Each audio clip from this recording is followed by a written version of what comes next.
Welcome back everybody, this is Edwin the Magic Engineer, and in today's video I'm going to talk about the subject of playing Magic over like a Skype cam, doing that like video gaming kind of like everybody keeps talking about. This video is specifically intended for all those people that have like seen and heard others talk about playing a game like with actual paper cards back and forth with somebody over the internet. And I think this is a really good topic to cover because an awful lot of you want to get into playing that way, but everybody immediately goes towards the online clients. Like, there's the new one officially from Wizards called Arena, and then there's the older one officially from Wizards called Magic the Gathering Online, and then there's all these like smaller clients that allow you to like play the game. But I think that there's something to be said for the different versions of playing that allow you to actually see people, to see their cards, you got your cards, you're still having that social interaction, right? And that's like, the old schoolers definitely do this. They know how to do this. They're familiar with setting it up. And I know an awful lot of people that just don't set up, a video camera just because they just don't know how. They've never actually done it. So that's who this video is for. It's for all of you guys who are wondering how to set this up. I'm going to walk you through my setup, and I'm going to talk through some of the challenges and the things you got to like think about when you're setting it up. And just rest assured, it's honestly a lot easier than you think. In fact, you can buy a $45 camera, which is actually what I'm filming this video with, is a $45 USB camera that's plugged into my PC. That's like the only hardware that you gotta like buy for it, and the better camera is good. And then the rest of it is just trying to figure out lighting and acoustics and stuff like that. So without any further ado, let's get to it. Okay, so I just finished shooting that that intro right there, and I figured you guys might actually want to see what my setup is, like just as I actually even did that. And this isn't so much for Skype games, it's just kind of interesting for like YouTube channel filming, stuff like that. So I'll quickly show you guys this setup. So as you can see, I have, let's see, just this one Skype camera here that's facing straight down at my playmat, and that's when I'm actually doing like gaming and stuff like that. I use that to record what's going on. And you see I have this other camera here. This is a Logitech C930 is what this one is. And I've got that one on a tripod. And again, this is that $40 camera that I was talking about. There's really nothing to it. It's just a little cheap $40 camera. And my gaming PC is right down there. And all the cameras and all the equipment's plugged into that. And I have a LAN network in my house. So the PC is hooked up to the LAN, which is really important. And I'll talk more about that later. And I do have a microphone set up. This is a Blue Yeti microphone that was given to me by Thomas, who used to work at Wizards of the Coast. And that's what I get all my audio out of right now. And then, of course, you've got, here's the background for the video. Like, there's all the boxes, stuff like that. And that's where I keep, like, the bulk of my collection is all inside of here. That's all the cards all anally retentively put away and organized and stuff like that in there, right? And all the extra playmats and stuff like that. And these are all cards that are going to be put away. They're all out, and some of them are new. Some of them came out of decks and need to be put away. But anyways, yeah, this is the setup that I have at the moment for like filming, but that's not the Skype setup. So maybe let's just move on to the Skype setup here. Oh, sorry, and actually I should say, these are the diffused lights, and these weren't expensive. They're on tripods, as you can see down there in the ground. And the tripod came with the lights, and I think both of these lights I got on Amazon for like $70, something like that. It wasn't very expensive at all. It was pretty easy going. Okay, so now I got the Skype camera moved right on the top of the PC here, and you can see me looking at it. I'm recording this on my phone, but nonetheless, this is actually recording at the moment. And you can see this other camera is still on its tripod, and it's sitting there pointed down at my playmat. And if I was going to do a Skype game, I would pretty much actually be, I would be using the smaller camera over here on the side to see what's down. But when I first start talking to people, I would actually be talking to people on this one. But you don't need multiple cameras. You only honestly need one. And what people do most of the time is they start their game, and then they grab their camera, and then they just tilt it down to look at their playmat. And as you can see, these cameras, they come with like little adjustable mounts that you can use to actually adjust things. Something that's actually important, this is just kind of like video basics, video 101 in general. What you want to do is like, see how my face is right here. What you want to do is you want to put your camera in the middle of your screen and get it as close as you can to your opponent's face when you're talking to them. Because then as you're looking at their face, you're almost looking at the camera. And if the camera is like over here, and I'm looking at this camera right now, and I'm sitting here talking, if my monitor's over here and the camera's there, right? That's what I should say. If my monitor's over here and I'm looking at their face as I'm talking to them, you see how disruptive that is? Because I'm not even looking at their face. But if I'm looking over here at the screen, well, now I'm like almost looking at them, right? That works much better. So that's like a really minor little point. But for most people, just get a single camera, and most people just put it on top of their monitor, and you just point it like right at your face, and then when the game starts, you just rotate it down. I actually have multiple cameras here because in this program, which you can see is OBS Studio, this actually allows you to have several inputs. So what you see right here is I have the Logitech C930 and then the Micro Squish. I like to call Microsoft Micro Squish. That live cam is on there, and if I was to grab that one and I hit up, okay, now I've just shifted over to this camera, right? And what you can see is, if you look at my play mat here, I've got the entire play area is exposed. And that's really what you want to have. So you can have your deck, you can have your graveyard grow. Everything is going to be on camera when you're actually playing with people, right? And that's really important when you're going to do a really good Skype game, that they can actually see like everything that you're actually that you've got on the table. And so the camera placement is really big. I mean, if you go closer or farther away, that's going to be an issue. And yeah, so the camera placement is just definitely really big. Now let's talk about lighting. So the next thing to talk about is the lighting. Now you see I have the two diffuse lights, and I also have this one light above, right? But let's say I turn off the two diffuse lights, and all I have is this one room light that's straight above. Now the problem is when you go to the cards here, see if I can get the right angle. Now you see that? See that right there? That shine? That's the biggest problem you hit because you've got a light that's right on top of your cards. And if you've got expensive cards, they're going to be sleeved, right? They're going to be all sleeved up, and then you're always going to have this glare on top of them. Now, in contrast, if I turn on this light, turn off that one, so now that center light is off. Now if I come over these cards, see how I can go to a whole bunch of different angles, and I don't get the same kind of glare. In fact, this is the view of my camera, right? It's nice and clean. So the placement of the light is really important, right? You don't want to have it, so think about the beam path. If it comes down, bounces off the top of the cards and goes up to a light, that's when you're actually going to see it. So if I get down like this, you can see the reflected light, right? So it does not have to be expensive. You don't have to have a lot of money in lighting. Again, like these diffuse lights are only like 70 bucks for a pair. But you don't need that. All that you need is lights that are probably on the sides, like there and there, with light that comes down and the main rays bounce off that way and not bounce down and up into your camera. So the placement of where you put the lighting is honestly really important for getting, for your opponent being able to see your cards pretty well. Okay, now this is a plea for the LAN cable. And this is this guy right here. So it looks like actually I'm having some network issues. Look at that. But anyways, you guys definitely want to have a good LAN connection.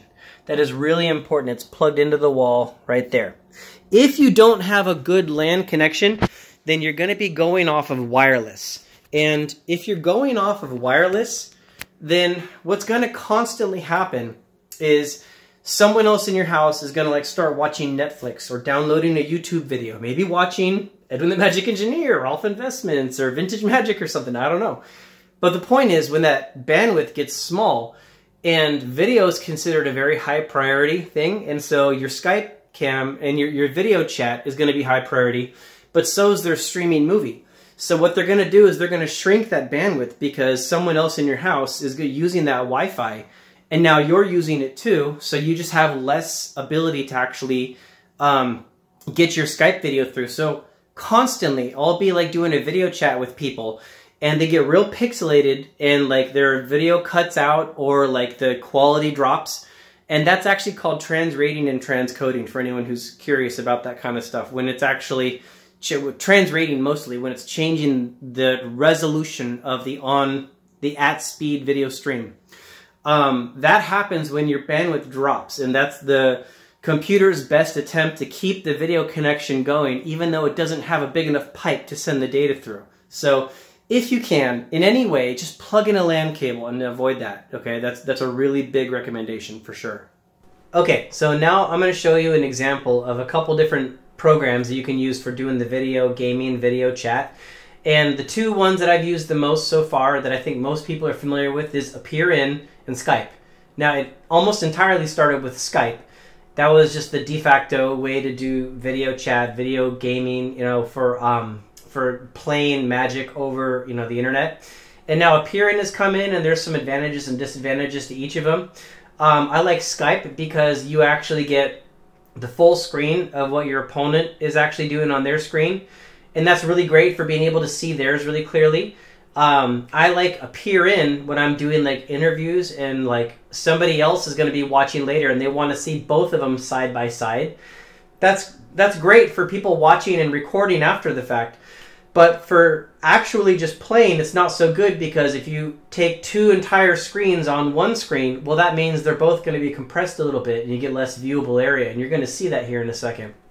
So what I'm going to do now is switch over to the display capture. And you can see that I got OBS Studio running over here, recording this video as I'm talking. So now if I open up the internet, and I've got a link here for AppearIn, and this is my room that I use. So please, everybody, don't jump into my room, because this is what I use for my interviews and stuff like that. Anyways, you can see it used my camera, and note that you do not have the full viewable area on the right and the left. You can't see everything. But it's a nice quality camera. I mean, AppearIn is, I don't pay for this service. It's free. You can see everything. So that part is really nice. And when your opponent comes in, they'll join this side. And all they have to do is enter this, you know, whatever the AppearIn link is on their side. They hit enter, and the program will start and use their camera. Now, something else to mention.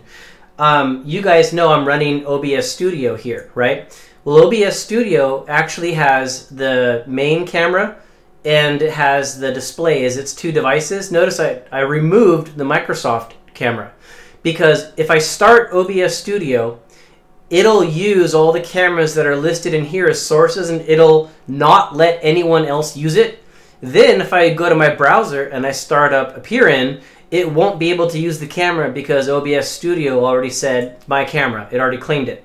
So in order to do these two together, I had to remove the Microsoft camera and then start OBS Studio, and then AppearIn could actually be able to see it.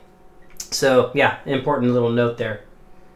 Okay, so I just started a Skype call, and it's using this camera, which is looking down at this play area.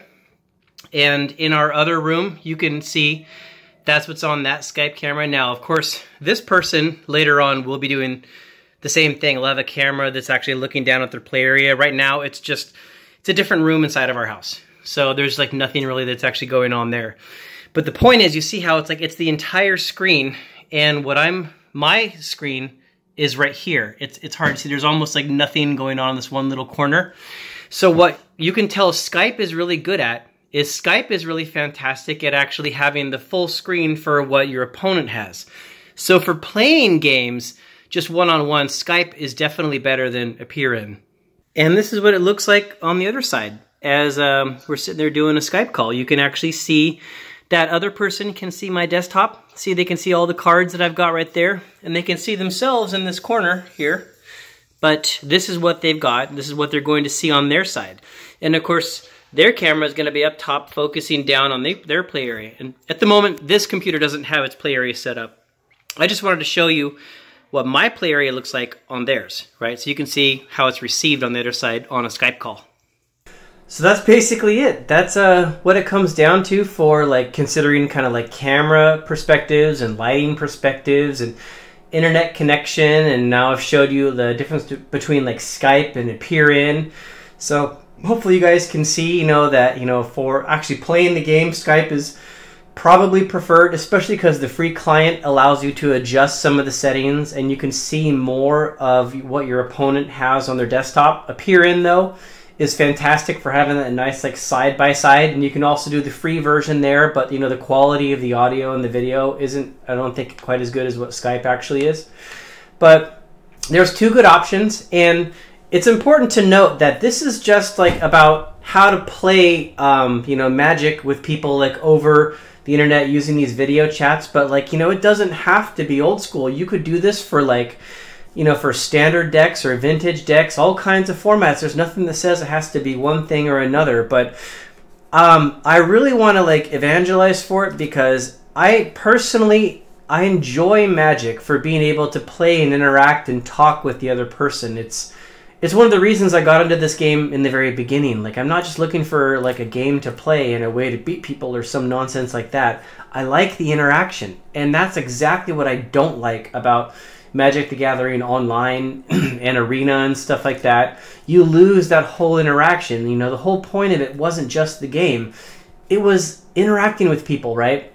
And you get that back when you're doing the video chat. And I love it that you can actually do like almost any format you feel like, with the exception of multiplayer formats are a little difficult because it's much harder to set up multiple cameras and all the screen and stuff like that. So for one-on-one games, it's just totally open. So I know that I showed a lot of equipment and I talked about a lot of stuff, but don't be intimidated. All that you need is like this like simple Logitech camera, something easy that's like decent quality. And you can get one for 40 bucks in like on Amazon or most like electronic stores. You don't need anything crazy, but you do need to have good lighting, and you do need to think about your setup, like where you place your camera. You need to think about where your lights actually are, and you don't you even have to have like a big desk or anything like that. Sorry, still getting over a cold. You don't need to have like a big desk or anything like that, but you do need to try to set the camera back enough to where people can actually see stuff. And so you guys probably saw on my setup, I actually have like a board set up in the back behind my desk, and the two monitors and the camera stuff is actually sitting on that board that's like a little bit back, so I could have that extra desk space, right? So, but you can make lots of things work, right? So there's not a ton to it. And so anyways, final thing. If you're going to actually play with people, then connecting with them is a big deal. And if you already have friends to connect with, well, then you're all set. If you don't, and you just want to figure out who to connect with, the best way I've found so far is there's Facebook groups where they're completely dedicated to playing like Magic or other games like online. And so if you request to join those Facebook groups, and I'll link one below, and then they accept you, then you'll see people will post and say, hey, does anybody want to play a game of vintage, or does anyone want to play a game of old school? And you'll reply, and then you'll go through Messenger. You'll send like an Appear In link or a Skype, login or not login account so you can find each other. And then you just meet up online. You adjust your cameras and you just start playing, and that's all there is to it. So that's how you do it, guys. I hope this was helpful. Thanks for tuning in. And if anyone else already knew all this information, I hope you learned something out of it, or was at least entertaining. So thanks for tuning in, guys, and I'll talk to you later. Bye.